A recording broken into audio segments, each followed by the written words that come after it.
कहानी शुरू होती है एक वीआईपी डिलीवरी रूम से, जहां एक औरत बच्चे को जन्म देने वाली है, लेकिन आराम से मैगजीन पलट रही है।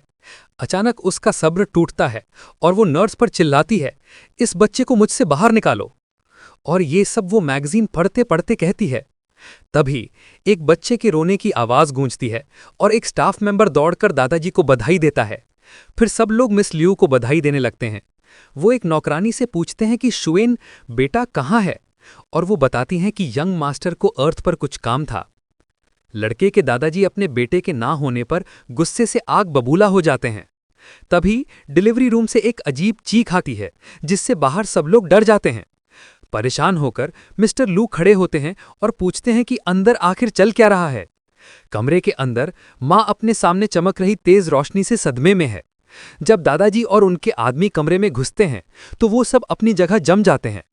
रोशनी उस नए जन्मे बच्चे से आ रही थी, जो पीली बिजली येलो लाइटनिंग से ढका हुआ था, और लग रहा था कि इस सब में उसे बड़ा मजा आ रहा है। बच्चा, जो हमारा हीरो है, सोचता है कि किसी ने सपने में भी नहीं सोचा होगा कि एक आम आदमी इस परिवार में पुनर्जन्म लेगा और एक डिवाइन पावर को भी जगा लेगा। एक सिस्टम स्क्रीन आती है जो बताती है कि lightning type divine sense activate हो गई है, सी लेवल पावर के साथ। दादाजी स्टंड हैं, क्योंकि उनके पोते ने पैदा होते ही वो पावर हासिल कर ली जो वो खुद कभी नहीं कर पाए। अपनी छड़ी गिराते हुए दादाजी चिल्लाते हैं कि उनके पोते के पास एक once in a generation divine power है। दादाजी अपने पोते को उठाते हैं और जश्न मनाते हैं, ऐलान करते हुए कि लू खानदान में आखिरकार एक सदी का सबसे बड़ा जीनियस पैदा हुआ है। लेकिन बच्चा सोचता है कि वो इस मौके का इस्तेमाल इस खानदान से सब कुछ छीनने के लिए करेगा और ये सुनिश्चित करेगा कि उसका बाप कभी दोबारा पुनर्जन्म ना ले पाए। नौकरानियां कहती हैं कि यंग मास्टर पहले से ही मुस्कुरा रहा है और रोया भी नहीं, ये एक शाही किस्मत की निशानी है। दादाजी वादा करते हैं कि वो लड़के को पालने के लिए खानदान की पूरी ताकत लगा देंगे। नया जन्मा बच्चा, हमारा प्रोटैगनिस्ट, सोचता है कि पिछले 6 महीने जब से उस हरामी ने उसे मारा था, एक सपने जैसे लगे हैं। पुनर्जन्म के 1 महीने बाद जब वो पेट में था, उसकी माँ एक स्पेशल टॉनिक पी रही थी जो एक नौकरानी ने दिया था। जैसे ही वो टॉनिक पीती है, उसके पूरे शरीर पर एक सुनहरी रोशनी चमकने लगती है। हमारे हीरो को एक्सेलरेटेड ग्रोथ एबिलिटी मिलती है और वो डी लेवल तक पहुंच जाता है, एक एम्ब्रियो होते हुए भी। 2 महीने बाद उसे माँ के असली एम्ब्रियो से एब्जॉर्प्शन क्राइसिस का सामना करना पड़ा, लेकिन उसे इनाम मिला। अपनी एक्सेलरेटेड ग्रोथ का इस्तेमाल करके उसने असली एम्ब्रियो को निगल लिया और उसकी जन्मजात लाइटनिंग पावर हासिल कर ली। वो खुश है कि उसे लाइटनिंग पावर मिली, जो सबसे रेयर और सबसे खास है। एलिमेंटल एबिलिटीज में से एक है। 3 महीने बाद उसकी लाइटनिंग पावर इंटरमीडिएट स्टेज तक पहुंच गई। हम उसकी माँ के बेडरूम में हाई हील्स और अंडरवेयर बिखरे हुए देखते रहे। बेड पर 2 जोड़ी पैर एक दूसरे में उलझे हुए हैं। हम औरत को एक ब्लॉन्ड लड़के के साथ देखते हैं, जबकि उसका बेटा अभी भी उसके पेट में है। आशिक पूछता है कि क्या वो डरती नहीं, और लेडी कहती है कि उसकी शादी सिर्फ एक पॉलिटिकल अरेंजमेंट है। पेट के अंदर का बच्चा इस आदमी को अपने बाप होने पर सवाल उठाते हुए सुनता है, जबकि उसकी माँ बस और मांगती है।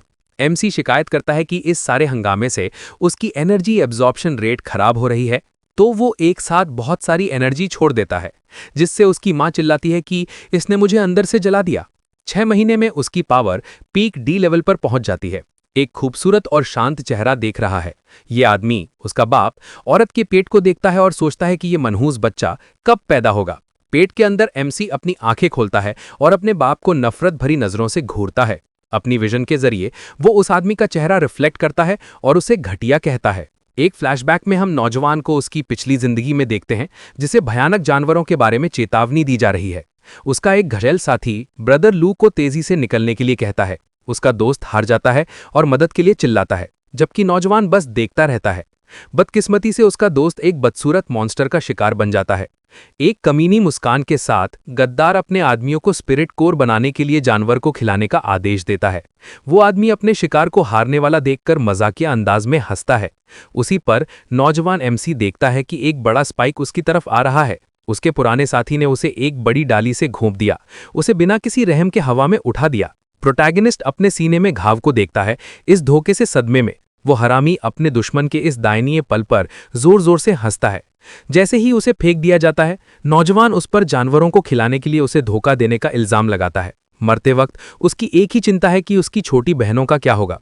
उसे याद आता है जब उसने उनमें से एक को अलविदा कहा था, वादा करते हुए कि वो जल्द ही घर लौटेगा। दरवाज़ा बंद हो जाता है और 3 छोटी लड़कियां अकेले रह जाती हैं अपने भाई का इंतजार करते हुए।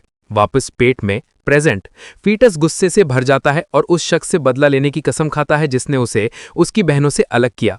अपनी शक्ति से फीटस अपने बाप को मुक्का मारने की तैयारी करता है जो ठीक बाहर है।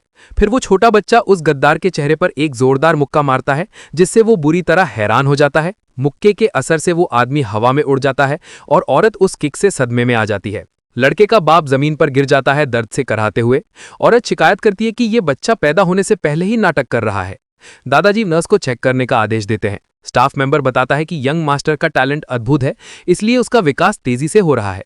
फिर वो घबरा के बताती है कि बच्चा पैदा होने वाला है। एमसी सोचता है कि पुनर्जन्म से पहले उसकी लिमिट पीक डीडी लेवल थी और अब वो ब्रेक थ्रू के करीब है।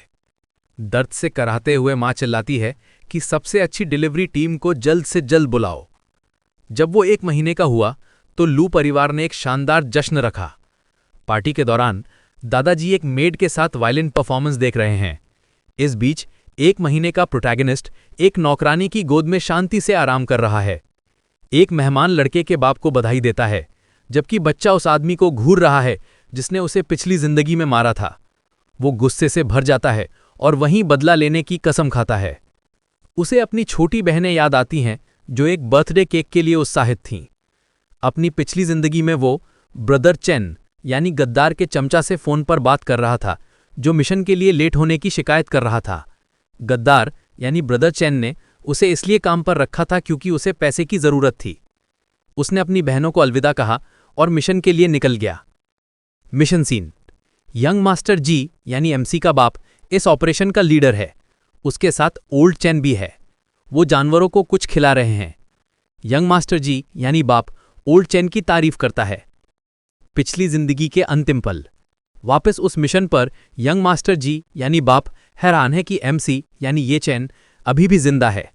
ये चेन ब्रदर चेन को पुकारता है।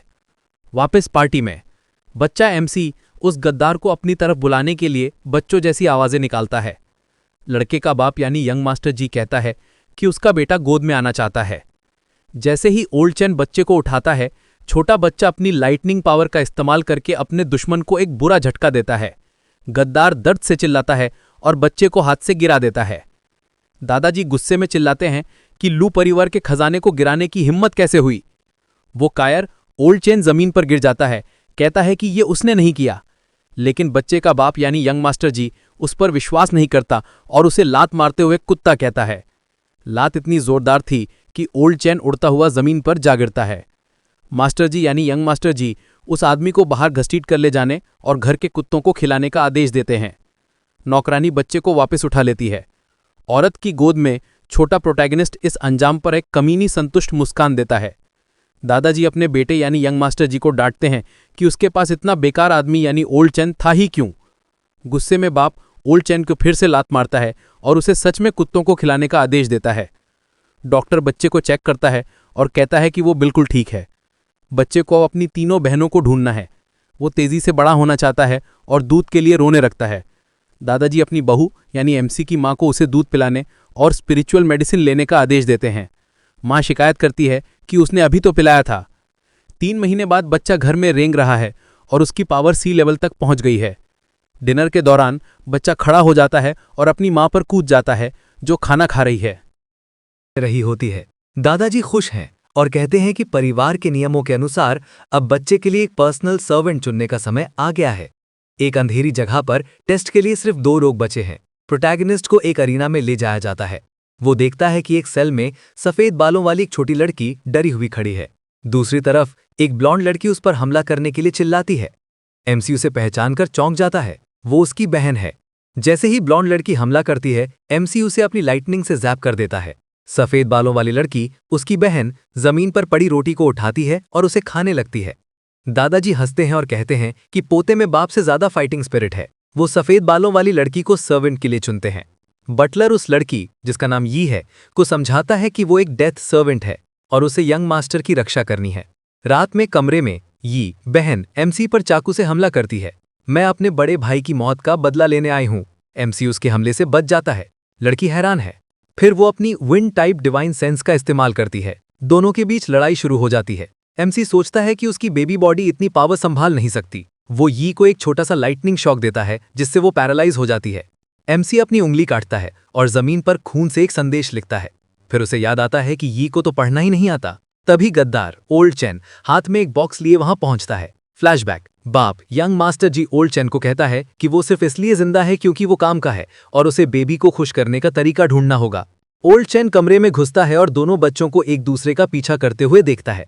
एमसी के दिमाग में एक प्लान आता है। वो यी का हाथ पकड़ता है, चाकू को घुमाता है, यी को माथे पर एक छोटा सा शॉक देता है जिससे वो बेहोश हो जाती है। एमसी हवा में चाकू पकड़ता है और खुद को कंधे पर घोंप लेता है। वो खून से सना चाकू ओल्ड चैन की तरफ फेंकता है। ओल्ड चैन उसे पकड़ लेता है और डर के मारे जम जाता है। एमसी बेहोश लड़की के ऊपर गिरकर जोर जोर से रोने लगता है। दादाजी और बाकी लोग दौड़ते हुए आते हैं। दादाजी ओल्ड चैन पर हमला करने का इल्जाम लगाते हैं। बाप यंग मास्टर जी ओल्ड चैन को मुक्का मारता है। ओल्ड चैन लड़की पर इल्जाम लगाने की कोशिश करता है। बाप उसे फिर मारता है। दादाजी यी की यंग मास्टर को बचाने के लिए तारीफ करते हैं। दादाजी अपने बेटे यंग मास्टर जी को डांटते हैं कि तुम्हें कुत्तों को पालना भी नहीं आता। इस बार बाप यंग मास्टर जी गुस्से में ओल्ड चैन को कुत्तों को खिलाने का पक्का आदेश देता है। एमसी चैन की सांस लेता है। बटलर यी को उठाने आता है। एमसी घबरा जाता है। जमीन पर लिखे संदेश की वजह से वो यी के ऊपर लेट जाता है। बटलर एमसी को उठा के पल्ले में रखता है। जैसे ही बटलर यी को उठाता है वो देखता है कि जमीन पर यी के नीचे भी खून का बालाब है। एमसी हैरान है कि यी भी सच में घायल थी। बटलर उसे इलाज के लिए ले जाता है। एमसी चैन की सांस लेता है कि संदेश नहीं पढ़ा गया। फिर वो अगले प्लान के लिए माँ के पास दूध पीने चला जाता है। टाइम स्किप, एमसी अब 3 साल का दिखता है और बोल सकता है। यी अभी भी उसे नफरत करती है। एमसी उसे कहता है मैं तुम्हारा भाई हूं। वो उसे केक वाली बात याद दिलाता है। यी को सब याद आ जाता है और वो रोने लगती है। दोनों गले मिलते हैं। एमसी पूछता है हमारी बाकी बहनें कहाँ हैं? वाई बताती है कि जब वो एमसी मिशन से नहीं लौटा तो वो उसे ढूंढने HQ गई। वहां उसने गद्दार ओल्ड चेन को एक और हंटर को मारते हुए देखा जो उस पर इल्जाम लगा रहा था। एमसी कहता है उस गद्दार को उसकी सजा मिल गई। फिर वो पूछता है दूसरी लड़कियों श्वांग और सनसन का क्या? वही फिर रोने लगती है और बताती है कि डीमंड्स का तूफान आ गया था। फ्लैशबैक में वाई शहर की बर्बाद सड़कों पर अपनी दोनों बहनों के नाम चिल्ला रही थी। शहर पूरी तरह तबाह हो चुका था। प्रेजेंट में एमसी अपनी बहन को दिलासा देता है और कहता है कि उन्हें दूसरा मौका मिला है। वो कसम खाता है कि ओल्ड चेन सबसे पहले कीमत चुकाएगा। सीन कट, एक अंधेरी जेल में ओल्ड चेन लॉक्ड है और चिल्ला रहा है कि वो बेगुनाह है। तभी एक डीमन आता है और उसे मार डालता है। तो ओल्ड चेन को कुत्तों ने नहीं, डीमन ने मारा। एमसी कहता है अब लू परिवार को तबाह करने का समय आ गया है। वाई बहन एमसी को नहलाने ले जाती है। वो खुद भी टॉवल में टब में आ जाती है जिससे एमसी शर्मिंदा हो जाता है। नहाते वक्त वाई अमीर गरीब के भेदभाव पर गुस्सा करती है। एमसी कहता है कि इंसाफ अपने हाथों से छीनना पड़ता है। नहाने के बाद एमसी वाई से उसकी विंड एबिलिटीज के बारे में पूछता है। वाई बताती है कि उसके सामने भी एक पैनल सिस्टम आ गया था। एमसी हैरान है कि उसके पास भी सिस्टम है। रात के खाने के बाद एमसी को दूध की बोतल मिलती है। वो बोतल वाई को दे देता है। वाई दूध पीती है और उसके चारों तरफ पर्पल ऑरा आ जाता है। उसकी शक्ति बढ़ने लगती है। एमसी समझाता है कि उनकी मां का शरीर क्रिस्टल्स को प्योर एनर्जी में बदल देता है। वाई हैरान है।